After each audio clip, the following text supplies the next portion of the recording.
দহি কচু ঔটেঙাৰ সৈতে ৰৌ মাছৰ আঞ্জা ৰেডি হৈ গ'ল। দহি কচুখিনি এইদৰে চাফা কৰি লৈছোঁ। বহুত টাইম লাগে চাফা কৰোঁতে। এয়া চাওক এইখিনি চাফা কৰি ল'লোঁ। এতিয়া লৈছোঁ মাছ, ঔটেঙা সৰু সৰুকৈ এইদৰে কাটি লৈছোঁ আৰু দহি কচুখিনি চাফা কৰি কাটি ল'লোঁ। নমস্কাৰ, সকলোকে স্বাগতম জনাইছোঁ আমাৰ চেনেল দা এছ.কে ৱৰ্ল্ডলৈ। আজি বনাব লৈছোঁ দহি কচু ঔটেঙাৰ সৈতে মাছৰ আঞ্জা। তাৰ বাবে এফালে কেৰাহীখন পাতি গৰম হোৱাত ইয়াত দিলোঁ সৰিয়হৰ তেল আৰু দিছোঁ তেল গৰম হ'লত অলপমান নিমখ, ইয়াতে দিম অলপমান হালধি। এতিয়া মাছ কেইপিচ ফ্ৰাই কৰি লওঁ।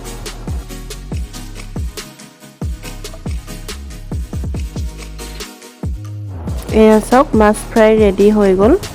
মাছ কেইপিচ কাঢ়ি লৈছোঁ। মাছ ফ্ৰাই কৰা তেলখিনিতে এতিয়া দিম অলপমান পাঁচফোৰণ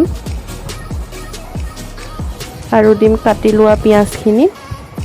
পিঁয়াজখিনি ৰঙচুৱা হোৱালৈকে ফ্ৰাই কৰি ল'ম। এতিয়া ইয়াতে দিম খুন্দি লোৱা আদা, নহৰু আৰু জলকীয়া।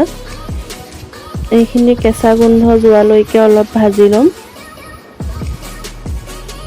এতিয়া ইয়াতে দিম চাফা কৰি থোৱা দহি কচুখিনি। কচুখিনি দি ভালদৰে লৰাই লৈছোঁ। আৰু এতিয়া ইয়াতে দিম হালধি আৰু সোৱাদ অনুসৰি নিমখ।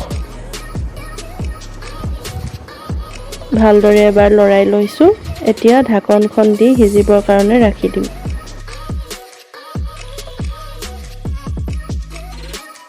এক মিনিটমান ঢাকন দি সিজোৱাৰ পাছত এবাৰ লৰাই দিছোঁ। কচুবোৰ অলপ অলপ সিজিব ধৰিছে আৰু অলপ সিজিবৰ কাৰণে ঢাকন দি ৰাখি দিম।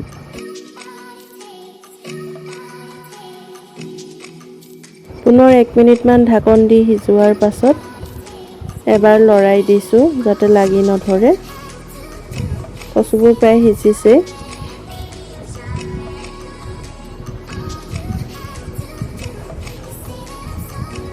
এতিয়া ইয়াতে দিম কাটি থোৱা ঔটেঙাখিনি।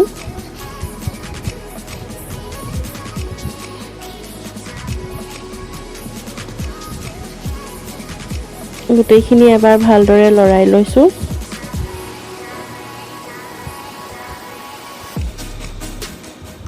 পুনৰ ঔটেঙাখিনি সিজিবৰ বাবে ঢাকনখন দি অলপ সময় ৰাখি থ'ম। 2 মিনিটমান ঢাকন দি সিজোৱাৰ পাছত এয়া চাওক ঔটেঙাবোৰো অলপ অলপ সিজিছে।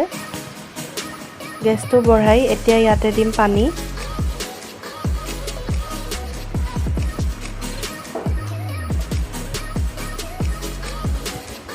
পানীটো আপোনালোকে আন্দাজ মতে দিব। এতিয়া ইয়াতে দিম ফ্ৰাই কৰি লোৱা মাছ কেইপিচ। ঢাকনখন দি উতল আহিব দিম। 5 মিনিটমান উতল অহাৰ পাছত এয়া ৰেডি হৈ গ'ল চব্জি। এতিয়া গেছটো অফ কৰি দিম। এয়া চাওক দহি কচু ঔটেঙাৰ সৈতে মাছৰ জোল ৰেডি হৈ গ'ল। ৰাতিৰ থালখনত আছে এফালে ভাত, ভোট জলকীয়া, পাপৰ, পিঁয়াজ আৰু এইফালে আছে অলপমান মাছৰ কণী ভজা আৰু কেঁকুৰা ভজা। ভিডিঅ'টো যদি ভাল লাগিলে নিশ্চয় ভিডিঅ'টো লাইক, শ্বেয়াৰ, কমেণ্ট কৰিব। চেনেলটো ছাবস্ক্ৰাইব কৰি দিব আৰু কাষতে থকা বেল আইকনটো দবাই দিব যাতে আহিবলগীয়া ভিডিঅ'সমূহৰ ন'টিফিকেশ্যন পাই থাকে। ভিডিঅ'টো শেষলৈকে চোৱাৰ বাবে সকলোলৈ অশেষ ধন্যবাদ থাকিল।